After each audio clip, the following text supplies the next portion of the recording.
Fala pessoal, sejam todos bem-vindos. Bora aqui para mais uma notícia, mais um conteúdo sobre esta política que hoje é um dos assuntos mais comentados e mais polêmicos daqui do Brasil. Estarei trazendo aqui comentários do canal Revista Oeste, créditos totais ao canal do Revista Oeste na plataforma do YouTube. Link do canal oficial estará logo na descrição, pessoal. Peço a vocês que se inscrevam, ativem o sininho de notificação e se puder deixar o seu gostei, o seu joinha, pessoal, nos ajuda muito aqui dentro da plataforma. Pessoal, peço também que comentem de qual cidade vocês estão nos assistindo, que é para a gente saber de onde está vindo a nossa audiência. Pessoal, mais informações sobre a busca e apreensão nos endereços do deputado Carlos Jordi Moraes. Fez aquela autorização lá, né, pessoal? Agora vamos aqui entender a notícia, né? Vamos ficar por dentro e agora, sem mais enrolação, bora para a notícia.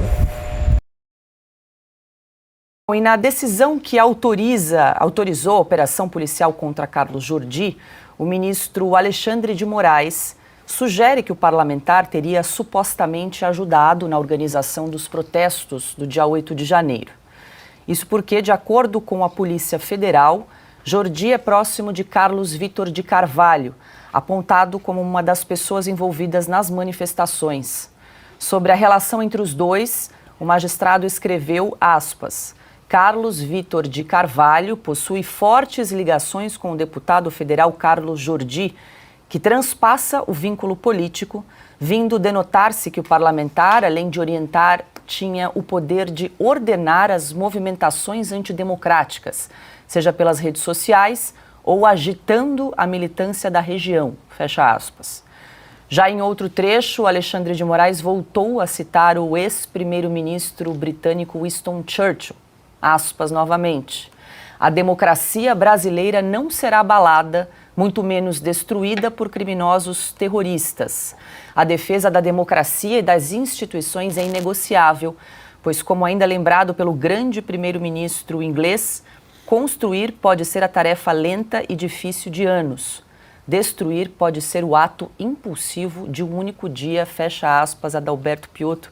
De novo, ele usa a palavra terroristas aqui nessa decisão para determinar essa operação da PF. Ele está citando Winston Churchill. Churchill. Ele fala, ele ainda está treinando. O homem que, o mais resiliente líder europeu, até porque os Estados Unidos chegaram na guerra depois, né?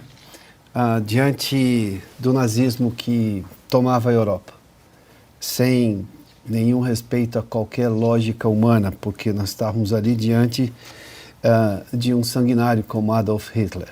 E Churchill acreditava nos princípios democráticos de liberdade, não tem a menor comparação.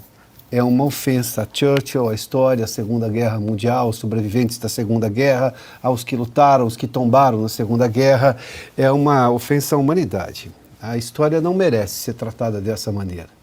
Não é assim. Nós estamos falando de coisas completamente diferentes. Mas eu vou retomar um trecho do que você disse aí, Paula. O fato de o deputado ter, digamos, organizado ou não, manifestação política é permitida na democracia. Mas descambou para um quebra-quebra, como a gente viu, e o quebra-quebra esse que a gente condena aqui. Aliás, você não viu ninguém defendendo esse quebra-quebra, nem da oposição, nem da situação. Não.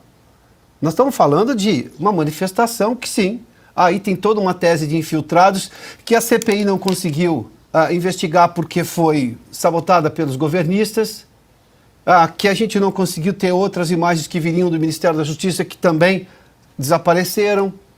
Quer dizer, com todas as evidências que poderiam dizer exatamente o que aconteceu, como aconteceu e por que aconteceu o 8 de janeiro de 2023, de repente, uma frase dessa, captada numa ligação celular entre o deputado e mais uma pessoa, dizendo meu líder, enfim, onde é que isso implica verdadeiramente como prova factual para permitir que um ministro de decisão monocrática se ache no direito de determinar a Polícia Federal busca e apreensão no gabinete do deputado, na Câmara dos Deputados, dentro do Congresso Nacional. Aliás, ainda em período de recesso. Ou também na casa dele. As questões a gente precisa entender porque o pacificado dentro da legislação brasileira não é esse. Liberdade de manifestação é garantida na Constituição. Se isso aconteceu e aconteceu um quebra-quebra, não é quem incentivou a manifestação, eu não estou nem dizendo que o deputado fez, eu só estou tomando aqui meramente um exemplo do ponto de vista legal. Incentivar a manifestação não é crime, participar de manifestação também não é crime. O que é crime é depredação, então quem depredou responde. Se houve um plano para isso e esse plano foi executado, bom, quem planejou isso daí, mas eu preciso de provas evidentes, eu preciso desse processo aberto, está em sigilo. Eu tenho advogados que reclamam desde o final de 2022 que não têm acesso, aliás, desde setembro de 2022, naquela história da conversa de empresários pelo WhatsApp ali, que não tinham acesso. Eu mesmo coloquei deputados para falar no ar sobre essa situação. Advogados que não tinham acesso aos autos para poder fazer a defesa do seu cliente com um silêncio vergonhoso da OAB, que macula a história da OAB, da Ordem dos Advogados do Brasil. Então, vamos lá. O Silvio, eu vou repetir a frase do Silvio de outro dia aqui, preciso levar o Brasil a sério. Essa gente precisa levar o Brasil a sério, que nós estamos fazendo todo dia. O povo brasileiro está fazendo isso todo dia, porque trabalha, porque busca melhorar de vida, fazendo as coisas, estuda e tudo mais. E aí alguém vai lá e afronta a Constituição e simplesmente... Aí eu tenho uma anuência até o momento, uma complacência até o momento, uma aquiescência até o momento dos dois presidentes das duas casas do Congresso que não se manifestaram. Não publicamente. E se não o fizeram politicamente, eu não sei o que eles estão pensando. Publicamente. Se não o fizeram, eu não sei o que eles pensam. Seria uma anuência? Seria uma concordância? Bom, não sei. Então, que, por favor, se manifestem e digam o que pensam. E que os parlamentares se reúnam rapidamente, os de oposição e os democratas, independentemente de partido. Porque este tipo de ação não pode ficar sem resposta. Precisa de uma reação urgente, institucional, dentro do Congresso Nacional. Os parlamentares têm mandato, eles podem, sim, ao Congresso, mesmo na época de recesso. Augusto, não é a primeira vez que o nome de Winston Churchill aparece aí numa decisão no discurso do ministro Alexandre de Moraes. Ele gosta da figura e até aproveito aqui, peço licença para trazer um trechinho do artigo de J.R. Guzzo desta semana da edição, que ele diz o seguinte, o título é Proibido ter Paz. Ele diz o seguinte, aspas, como é possível achar algum ponto de contato entre a baderna de Brasília e a Alemanha nazista? Ou respeitar gente que se declara contra a ideia fundamental da compaixão humana, presente em todos os apelos por anistia? Não tem nenhum nexo, mas nada do que estão pregando é para fazer nexo, fecha aspas, um trecho do texto de J.R. Guzzo, publicado aí na edição 199 da revista Oeste. A gente sempre faz esse paralelo entre o programa e a nossa revista digital, que está sempre em linha com o que está acontecendo na política brasileira. A gente antevê alguns passos, inclusive. Olha só, Paulo, eu estou vendo aqui, comecei a ver o despacho do Alexandre de Moraes. O grande Winston Churchill, ele ganhou o Prêmio Nobel de Literatura, escrevendo História dos Povos de Língua Inglesa. Né? Ele merecia o Nobel como estadista, político, tudo é considerado o maior estadista da história. E o Alexandre de Moraes se acha parecido, cada um se acha parecido com quem quiser. O Lula se acha o conselheiro do Cristo, né? de Jesus. Ele acha que é a reencarnação melhorada de Jesus Cristo, do Mandela, do Juscelino, conforme a dose ele muda de personagem. Agora tem o seguinte... O Churchill escrevia exemplarmente.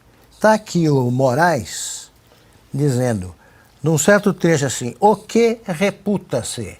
Então é o seguinte, ele não pode ser chamado de eminente ministro, nem pode ser aprovado por notório saber, ele não sabe português. O que reputa-se? Então assim, como a gente fala para criança que insiste nisso, o que atrai o pronome, não é isso? A gente já não ouviu? O que atrai o pronome? O que se reputa? Aí vem logo abaixo o seguinte, ele se refere a uma mulher, tentando achar aqui o nome dela, Só mais pouco importa, acho depois. Falamos aí para assim, vulga, e dá um apelido, que tal? De novo, ministro, vulgo é só no masculino, para homem ou para mulher. Fulano de tal, vulgo tal, é para duas coisas. Quem não sabe disso não pode ser ministro. Quem não sabe disso, aliás, não pode estar no funcionalismo público.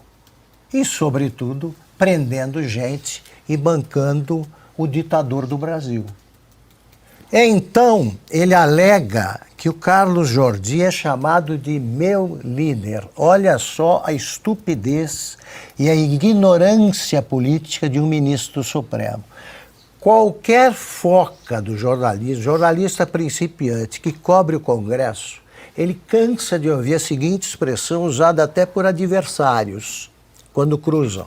Meu líder, meu líder. Sim, ele usa essa meu líder para acusar o Jordi de liderar manifestações golpistas.